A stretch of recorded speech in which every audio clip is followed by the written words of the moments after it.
अस्सलाम वालेकुम दोस्तों, उम्मीद करता हूं आप सभी लोग खैरियत से होंगे। इस वीडियो में सऊदी अरब, इंडिया और साथ ही साथ इजराइल हमास के बीच में चल रहे कॉन्फ्लिक्ट के बारे में ज़रूरी अपडेट्स आई हैं, लेटेस्ट अपडेट आए हैं, आप लोगों से शेयर करूंगा।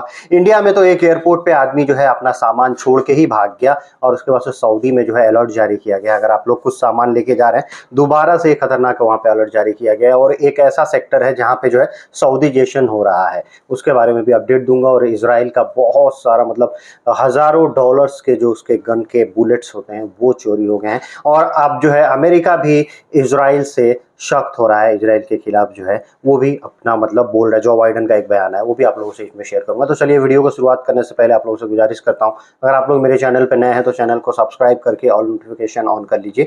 फेसबुक इंस्टाग्राम पे अभी तक फॉलो नहीं किया तो आप मुझे फॉलो कर सकते हैं। आप पे कुछ भी कंसर्न, कुछ भी डाउट रहे ट्रेवलिंग के रिगार्डिंग, खास करके गल्फ कंट्रीज में वीज़ा वगैरह के रिगार्डिंग, आप मुझसे जुड़ सकते हैं, पूछ सकते हैं। वीडियो का शुरुआत करता हूँ। शुरुआत में सबसे पहले जो आप लोगों से अपडेट शेयर करना चाहूँगा, इजराइल और हमास के बीच में चल रहे कॉन्फ्लिक्ट के बारे में कुछ ज़रूरी खबरें हैं। एक खबर में बताया जा रहा है कि इजरायली सेना के साथ में डकैती हुई है। एक जो है अज्ञात कुछ लोगों ने इजराइल का जो बुलेट्स वगैरह जो उसके लिए आ रहा था, उसकी कीमत बताई जा रही है $60,000 से भी ज़्यादा की। वो एक पूरे ट्रक में भर के आ रहा था और उसको जो है चोरी कर लिया गया। अब ये चोरी कहाँ पे हुई है, ये बताया जा रहा है कि एक पूरा पैक था, बॉक्स में था और इसको गाड़ी में भर के लेके जाया जा रहा था। नेगेव रेगिस्तान है, वहाँ से इसको तस्लीम की तरफ लेके आना था, लेकिन रास्ते में ही इसको लूट लिया गया। इसके साथ डकैती हो गई। अभी तक पता नहीं चला कि किन लोगों ने इसको लूटा है। दूसरी तरफ अभी तक अमेरिका जो इजराइल के साथ खड़ा था कंधे से कंधा मिला के, अब वो जो है इजराइल को आंख दिखा रहा है और बोल रहा है अमेरिका कि ये जो अंधाधुंध बमबारी की जा रही है नागरिकों के ऊपर इजराइल के द्वारा, इससे इजराइल अपना समर्थन पूरी दुनिया में खो रहा है। आपको मालूम है, ज्यादातर ये जो यूरोपियन देश हैं, यूरोपीय संघ के और अमेरिका, ये लोग इजराइल के सपोर्ट में थे, लेकिन अब ये लोग भी जो है खुल के इजराइल के विरोध में आ रहे हैं, क्योंकि इजराइल जो है एकदम नरसंहार कर रहा है, एक जेनोसाइड कर रहा है बेकसूर लोगों के ऊपर, जहां पे पूरी पब्लिक है उनके ऊपर बमबारी करके उनका कत्लेआम कर रहा है। तो इससे ये लोग नाराज है। जब जो बाइडन ने ये कहा है कि इनको जो है सीज फायर कर रहा है, और यहीं पे जो है ये इजराइल की तरफ से कहा गया है कि सीज फायर हम नहीं कर सकते, सीज फायर करने से फायदा हमास को होगा।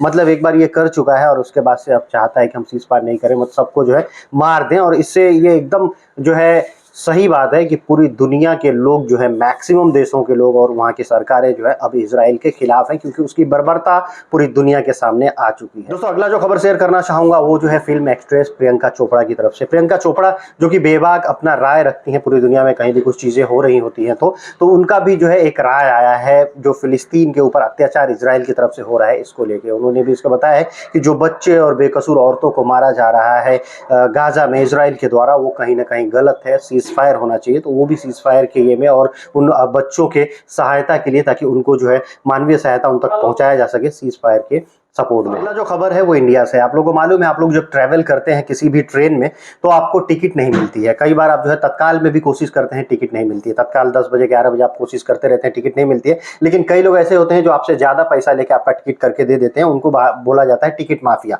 उन लोग के पास कुछ सिस्टम होता है, उससे वो लोग टिकट इशू कर देते हैं। तो ऐसे सिस्टम माफिया पे शिकंजा कसा गया है। लगभग अप्रैल से नवंबर तक 128 ऐसे एजेंट लोगों को पकड़ा गया है। और ये मुंबई के जो है जगह जगह पे, कई जगह लोगों को छापेमारी करके जो ट्रैवल एजेंसियां थी वहां से लोगों को पकड़ा गया था। और 64 से 65 लाख रुपए की टिकट जो है इनके पास से बरामद की गई थी। आरपीएफ जो है इसमें जो है इन्वॉल्व होकर इन लोगों को पकड़ा है छापेमारी करके। तो ये इलीगल माना जाता है। हम लोग अगर सिस्टम तरीके से चाहते हैं कि टिकट इशू कर लें और तत्काल का 10 से 11 बजे, तो वो इशू ही नहीं होता है, पैसे कट जाते हैं, कई बार वो वेटिंग लिस्ट चला जाता है। लेकिन जो एजेंट और माफिया होते हैं, जो टिकट माफिया हैं, वो लोग टिकट करके दे देते हैं एक्स्ट्रा पैसे के चक्कर में, और उनके पास सारे सिस्टम होते हैं जो इलीगल तरीके से काम करते हैं। अगला जो खबर है वो लखनऊ एयरपोर्ट पे एक यात्री जो कि ओमान से आ रहा था, वो अपना सामान छोड़ के ही भाग गया। उसका सामान जब वो एयरपोर्ट पे उतरता है आदमी, तो वहाँ से अपना हैंड कैरी लिया और बस से जो है उसको टर्मिनल पे जाना था। तो बस में जब वो अपना सामान लेके बैठा तब तक ठीक था, लेकिन जब उसको उतरना था तो सामान अपना बस में ही छोड़ के भाग गया, क्योंकि सामने उसको दिख गया ऑफिसर, कस्टम के अधिकारी। तो इससे वो डर गया, क्योंकि उसके बैग में थी इलीगल चीज़ें, यानी उसके बैग में था सोने का पेस्ट।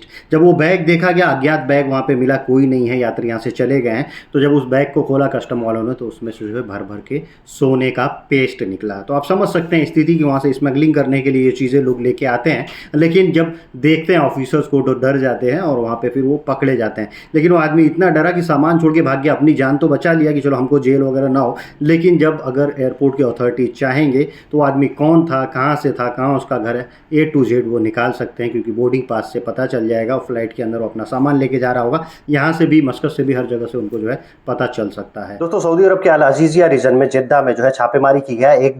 एक ऐसा रिहायशी बनाया गया था जिसमें इलीगल तरीके के लोग रहते थे, यानी जिनका इकामा वगैरह एक्सपायर था, गैर मुल्की थे, गैर कानूनी तरीके से रह रहे थे, वो लोग उसमें काम करते थे। और इसमें स्वीट वगैरह के प्रोडक्ट भी बनाए जाते थे, उसके बाद से सिगरेट वगैरह, तंबाकू, ये सब चीज़ें भी पाई गई। और उनका जो है एक्सपायरी डेट भी होता था, इसमें इस लोग कुछ घोलमेल करते थे। इलीगल तरीके से रहने वाले लोग इलीगल काम करते थे, तो इस जगह जो जिम्मेदारान थे सबको जो है अरेस्ट कर लिया गया। दोस्तों सऊदी अरब के जिद्दा के ही एक रिहायशी बिल्डिंग में खतरनाक तरीके से आग लग गई थी। उसमें जो है 3 लोगों को रेस्क्यू किया गया। वो तीनों लोगों को जो हॉस्पिटल में भर्ती कराया गया है, उनकी हालत जो है थोड़ी सीरियस बताई जा रही है। दोस्तों अगला जो खबर है वो सऊदी एयरपोर्ट से। अगर आप सऊदी अरब से कहीं भी अपने देश वापिस आ रहे हैं कुछ सामान वगैरह लेके, तो इसमें जो है फिर से एक जो है कानून बताया गया, उसको डिस्क्लोज किया गया और बताया गया है। ये जो कानून है किंग अब्दुल अजीज एयरपोर्ट जो है जेद्दा से बताया गया है, और इसमें बताया जा रहा है कि अगर आपके पास 60,000 से ज़्यादा के रियाल्स हैं या उससे ज़्यादा की करेंसी है तो आपको डिस्क्लोज करना पड़ेगा। और अगर आपके पास 200 से ज़्यादा सिगरेट है या 25 से ज़्यादा सिगार है, उसको भी आपको डिस्क्लोज करना पड़ेगा, उससे ज़्यादा आप नहीं लेके जा सकते हैं। और अगर आपके पास कोई ऐसा गुड्स है, कुछ ऐसा पदार्थ है, कुछ ऐसा सामान है जो कि प्रोहिबिटेड है, वो आप जो है नहीं लेके जा सकते, नहीं लेके आ सकते हैं। और आपके पास किसी भी चीज़ का कमर्शियल जो चीज़ें होती है, जो बेचने की चीज़ें होती है, ज़्यादा क्वांटिटी में मोबाइल, ज़्यादा क्वांटिटी में कोई सामान जो कमर्शियल यूज़ में आ जाता है, दायरे में आ जाता है, वो चीज़ आप लेके जाएंगे तो उसको भी डिस्क्लोज करना पड़ेगा।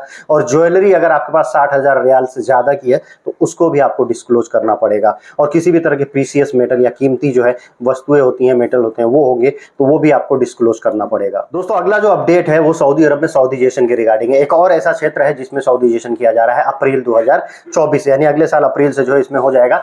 ये है इंश्योरेंस अथॉरिटीज़ की तरफ से अपडेट। इंश्योरेंस की कंपनी में जितने भी सेल्स वाले होते हैं, सेल्समैन वगैरह होते हैं, जो सेल्स के जॉब हैं, वो पूरी तरह से अब सऊदी नागरिकों के हाथ में जाने वाला है, पूरी तरह से उस पर साउदीजेशन होगा। दोस्तों अगला जो अपडेट शेयर करना चाहूंगा, जजान पुलिस ने एक आदमी को अरेस्ट किया है। वो जो है किसी जानवर को शूट कर रहा है और इसकी वीडियो बना के उसने किसी जानवर को गोली मारा है और उसकी वीडियो भी वायरल हुई। जब वीडियो वायरल हुई तो पब्लिक प्रोसिक्यूशन ने इसका जो है अरेस्ट वारंट जारी कर दिया कि इनको जो है पकड़ो, और पुलिस ने अभी इनको अरेस्ट भी कर लिया है। किसी भी तरह से किसी जानवर का शिकार करना ये सऊदी अरब में इलीगल माना जाता है। वीडियो को करता हूँ यही समाप्त। उम्मीद करता हूँ वीडियो अच्छी लगी होगी, और अच्छी लगी है तो आप लोग इस वीडियो को दोस्तों में शेयर भी कर सकते हैं, और मेरे चैनल को सब्सक्राइब नहीं किया तो सब्सक्राइब भी कर सकते हैं। Thank you guys, thank you for watching.